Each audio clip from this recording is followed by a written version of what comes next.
Atas hal ini, maka inisiatif ini akan mengadopsi pendekatan yang relevan dan cocok untuk meminimalisasi resistensi.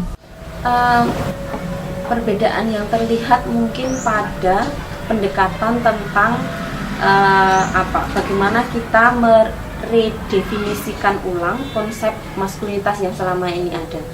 Pada gerakan perempuan, biasanya kita lebih melihat bahwa upaya-upaya pemberdayaan perempuan itu dengan mengkritisi budaya patriarki ini dari sudut pandang perempuan.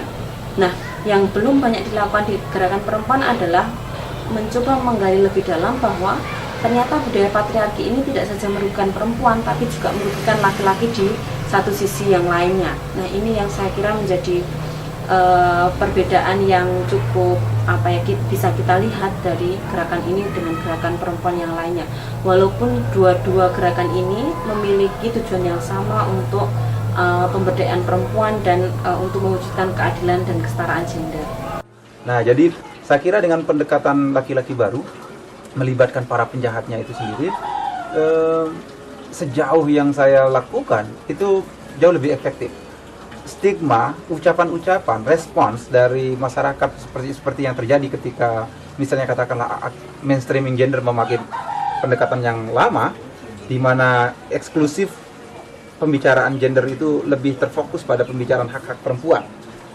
Perempuan melawan, menggugat tradisi, budaya dan sebagainya. Itu ternyata dengan mendekatkan laki-laki dengan cara memberikan perbandingan antara kemanfaatan dan kemudaratannya. Ini loh, kalau Anda mau terlibat di dalam pengasuhan anak Anda, maka di masa tua Anda akan jauh lebih dekat dengan anak Anda, hubungan emosional Anda akan lebih akrab. Lalu di masa tua Anda, anak-anak ini akan karena teringat oleh kasih sayang Anda selama dia masih kecil, itu akan menjadi berkah buat Anda.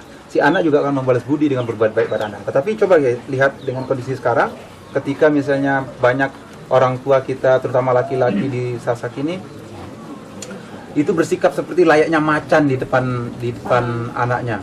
Jadi kalau nggak ganas itu bukan ayah yang baik, kira-kira begitulah kalau di dalam budaya Sasak. Sehingga hubungan emosional anak itu lebih terjalin dengan ibunya dibanding dengan bapaknya. Jadi kalau bapaknya mati, mungkin jarang sekali kita melihat ada anak yang menangis, tetapi karena sedih.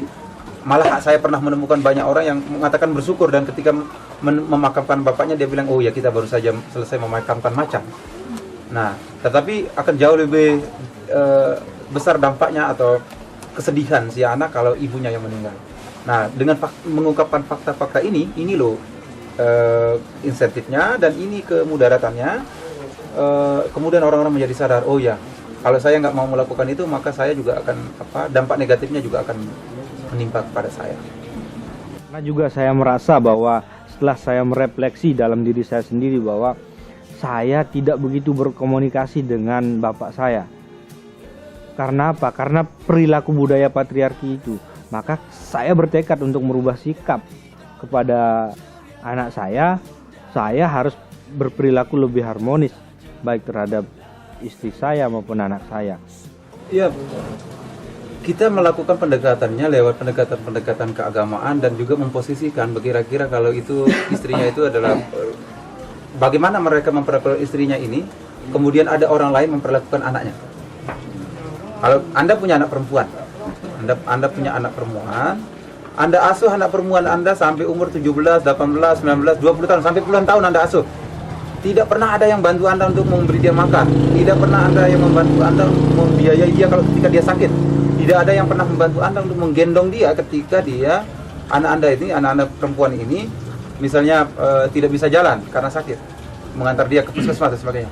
Lalu tiba-tiba ada laki-laki datang meminang dia. Laki-laki ini juga tidak pernah berkontribusi pada ketika tumbuh kembang anak Anda. Tiba-tiba dia datang dengan alasan menikahi anak Anda. Nah, Anda terima dia dengan baik-baik, lalu ternyata di dalam kehidupan rumah tangganya perlakuannya sama dengan perlakuan yang Anda lakukan. Dia memperlakukan istri Anda sebagai katakanlah pembantu, sebagai bawahannya. Pagi hari dia dipukulin, malam harinya dia digaulin.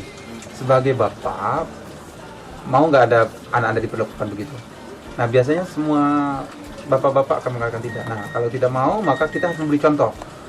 Kalau kita tidak memberi contoh, maka kita akan melestarikan budaya ini. Jadi contoh itu harus dimulai dari kita. Apa yang dilihat, didengar oleh anak kita, ini akan berbekas pada anak kita. Lalu nanti anak akan mereproduksi kelakuan-kelakuan ini. Jika terus-menerus begitu, maka nasib anak-anak perempuan kita itu tidak akan berubah. Nah, saya kira dengan cara-cara penyadaran seperti itu lebih jauh menggugah emosional. Resiko lainnya adalah menguatnya fundamentalisme agama dan budaya yang secara ideologi sejalan dengan nilai-nilai maskulinitas tradisional, seperti permisif dengan kekerasan dan dominasi. NTT pada umumnya itu yang paling menonjol adalah kasus kekerasan dalam rumah tangga, itu peringkat pertama. Nah, pada tahun 2010 itu kami mendampingi sekitar 187 kasus kekerasan dalam rumah tangga. 3 di antaranya itu kami melakukan pendekatan terhadap pelaku, dan kasusnya ketika dibawa ke ranah hukum dan sampai pada ketok palu perceraian, mereka telah bercerai, tapi ketika teman-teman konselor laki-laki melakukan pendekatan, kemudian membicarakan tentang konsep laki-laki baru, kemudian mengajak mereka, ternyata ada perasaan bersalah, jadi mereka rujuk setelah mereka bercerai. Nah, itu sesuatu yang kami anggap penting sekali, konsep laki-laki baru itu ditanamkan ke teman-teman stakeholder, termasuk teman-teman tokoh agama. Awalnya karena saya dibesarkan sebenarnya saya sekolahnya di umum aja ya, nggak pernah sekolah MI, Sanawiyah, Aliyah, lalu di yang khusus berkonteks itu nggak pernah. Cuma di Pancar tempat lahir dan kecil, lalu sampai sekarang juga tinggal di sana, itu kan sekeliling saya ini orang-orang bicara agama yang kemudian mempengaruhi. Sempat juga galau di awal-awalnya karena banyak sekali tafsir agama yang sekarang baru saya bisa katakan itu bias gender gitu. Tapi di awal-awal itu malah mengganggu sekali, konflik di dalam diri itu luar biasa. Terus sekarang ya udah deh, ngapain galau-galau, emang bener kok kita harus adil pada setiap orang. Kita harus, ketika saya menganggap diri saya manusia, orang lain pasti manusia juga. Sebagaimana saya menuntut keadilan, orang lain juga berhak atas keadilan itu. Jadi sekarang sudah tidak lagi terjadi. Jadi kalau dari saya ya, dari Protestan ya, memang agama tidak membedakan perempuan dan laki-laki ya. Perempuan juga serupa, segambar yang Tuhan buat. Kenapa kita relecehkan laki-laki lebih hebat dari perempuan kan? Kemudian cara pandang masyarakat juga terhadap penafsiran ayat-ayat Alkitabiah, ayat-ayat Al-Quranil. Mereka masih memegang kuat bahwa ada ayat yang mengatakan, hai istri-istri tunduklah pada suami. Jadi sampai kapanpun lu harus tunduk pada suami. Nah, itu juga menjadi persoalan ketika membaca ayat-ayat Alkitabiah dengan menafsirkan berbeda akan menjadi soal karena penafsirannya dipenggal-penggal. Saya dari masih sekolah minggu ya, anak-anak sebenarnya kenapa kita bisa menyakiti hati sesama, jangan perempuan. Kalau manusia kan satu ciptaan, terus kita lebih apa kan gitu. Karena persepsi mereka tentang agama itu masih awam juga. Karena konsepnya mereka menurut agama katanya laki-laki itu lebih tinggi statusnya daripada perempuan. Maka yang seharusnya melakukan hal-hal itu adalah perempuan. Kalau saya rasa sama, yang membedakan kita di sisi Allah itu adalah hanya ketakwaan saja. Laki-laki boleh mempunyai kedudukan dan perempuan juga saya rasa boleh, sama saja. Ada sih kan bagi sebagian kalangan agamawan gitu kan menganggap isu laki-laki baru ini agak sedikit bertentangan gitu. Padahal kan menurut ajaran Islam sendiri gitu bahwa memuliakan perempuan itu memang sudah dilakukan oleh Rasulullah sebelumnya gitu kan. Jadi itu lebih terkendala kita ke inilah tokoh-tokoh agama gitu. Justru yang mereka yang tahu, justru kita terkendalanya di situ. Iya, saya kira di beberapa agama, terutama di NTT yang lebih banyak menganut agama Katolik, dan juga Protestan, dan kemudian di NTB ini lebih banyak Muslim. Nah, agama memang menjadi salah satu faktor yang cukup dominan mempengaruhi sikap hidup mereka, bahkan dalam konteks relasi suami istri atau relasi laki-laki dan perempuan. Nah, memang dalam hal tertentu agama bisa menjadi pendorong bagi sikap yang tidak adil gender ketika agama dimaknai dengan pandangan yang bias gender. Karenanya, inisiatif ini juga akan melibatkan tokoh adat dan agama sebagai stakeholder utama dalam inisiatif ini. Ada fasilitator yang fasilitator dari melibatkan tokoh agama dan juga tokoh adat. Nah, di dua provinsi ini adat dan agama ini memiliki pengaruh yang luar biasa dan sangat penting dalam sendi-sendi kehidupan, sehingga adanya tokoh-tokoh agama maupun tokoh-tokoh adat di dalam diskusi dalam fasilitasi diskusi 2 jam di komunitas ini menjadi salah satu pendorong bagi peserta yang terlibat untuk menerima ide-ide yang disampaikan. Kami lebih memilih pendekatan ke tokoh agama karena tokoh agama punya umat. Kemudian ketika yang dibicarakan oleh tokoh agama itu selalu didengar umatnya. Jadi kami selalu melibatkan para tokoh agama dalam kegiatan-kegiatan laki-laki baru. Misalnya jadi fasilitator baru, itu kami ngambil tokoh-tokoh agamanya, bukan masyarakat biasa yang sebenarnya agak sulit didengar oleh masyarakat umum. Dan juga tokoh-tokoh agama itu kami bisa melihat sebagai champions yang akan menyebarkan isu pelibatan laki-laki di tengah-tengah masyarakat. Dan laki-laki baru, para tokoh agama yang terlibat dalam laki-laki baru ini, mereka menghadirkan cara pandang dan penafsiran agama yang lebih suportif bagi keadilan dan kesetaraan gender. Saya kira itu. Dan kami juga melakukan pendekatan dengan tokoh-tokoh agama yang tidak melakukan kekerasan dan mengamini cinta damai lintas agama, dan kami memasang dia sebagai, kalau ngomong tentang pelibatan laki-laki, maskotnya adalah tokoh agama ini nih. Itu yang kami mainkan. Laki-laki baru mengajak mereka, para tokoh agama ini, kemudian mencari metode dengan menghadirkan pemahaman agama yang lebih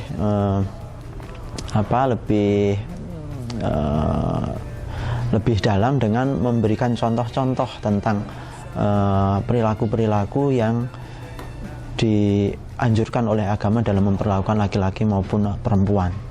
Dan hanya memang bagaimana pemuka-pemuka agama ini, pendeta-pendeta, para ustadz dan lain-lain itu clear konsepnya di kepala mereka, bahwa memang ada hubungan dengan bagaimana interpretasi terhadap agama, ajaran kitab suci, ya itu ada.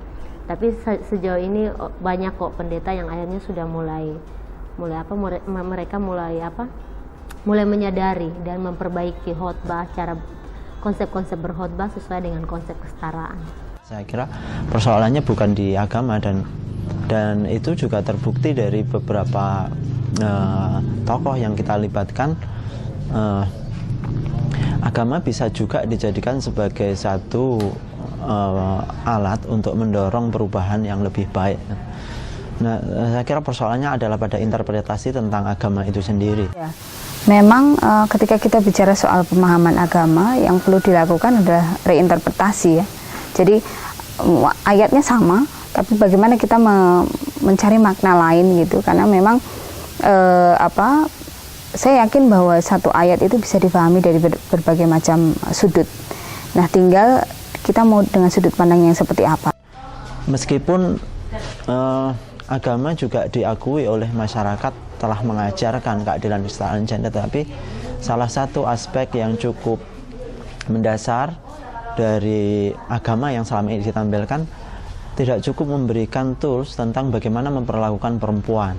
Nah, rata-rata hanya mengatakan bahwasanya perempuan itu adalah makhluk yang mulia, dia setara dengan laki-laki dan dia harus dihormati. Tetapi bagaimana menghormati perempuan, bagaimana memperlakukan perempuan di dalam rumah tangga, bagaimana memperlakukan perempuan dalam relasi seksual, itu tidak diajarkan secara mendalam di dalam khutbah-khutbah baik oleh pendeta maupun oleh ustadz atau tuan guru. Sehingga yang terjadi di masyarakat itu adalah karena terjadinya doktrin masyarakat, sehingga masyarakat ini menjadi begini. Ya, artinya masyarakat, para tokoh agama, tokoh masyarakat tidak pernah menyampaikan dari sisi lain. Yang disampaikan itu adalah biasanya dalam jalur domestik ini, ya dikatakan wanita istri itu adalah kasur, sumur, dapur, tetapi tidak seperti itu. Ya mungkin kalau kita katakan mungkin itu adat istiadat yang sudah mendarah daging di masyarakat yang dilakoni terus. Kalau kita kemudian melihat dari sudut kesetaraan gender, maka misalnya memahami bahwa dalam Islam ya, salah satu yang ada dalam ayat dalam Islam itu misalnya laki-laki dan perempuan itu diciptakan sebagai pemimpin di muka bumi. Nah, ini bisa difahami sangat luas gitu, bahwa sebetulnya pemimpin itu nggak hanya laki-laki, perempuan pun bisa menjadi pemimpin gitu ya. Itu di Al-Quran pun sehingga dikatakan kan ar-rijalu qawwamu 'alan nisa, sehingga laki-laki itu adalah pemimpin. Sebenarnya pemimpin itu bukan saja dalam hal dia memimpin yang artinya memberikan perintah, tetapi segala bentuk pekerjaan itu sebenarnya yang menghendaki itu adalah laki-laki. Tetapi ini yang jarang sekali disampaikan oleh para ulama, sehingga yang muncul itu adalah adat istiadat. Kalau di Labu Api misalnya, wanita itu ke sawah, wanita itu yang banting tulang, ya, terus bekerja kasur, nyuci dan sebagainya. Ini kebanyakan dilakoni oleh wanita, tetapi ini jarang sekali atau sedikit sekali diangkat oleh para kiai maupun tuan guru. Nah, setelah kita mencoba berdiskusi sama tokoh masyarakat yang ada di sana, ya awalnya dikatakan itu adalah suatu pemberontakan, tetapi kita dekati terus sedikit demi sedikit, ternyata tokoh kita, tokoh masyarakat kita atau tuan guru kita menjadi paham, ternyata oh iya, ini yang dimaksud. Nah, dia melihat secara garis besar, secara teks yang ada, tetapi di sisi lain dia tidak pernah memandang bahwa kenyataan di dalam masyarakat itu tidak sesuai dengan ajaran di dalam agama Islam.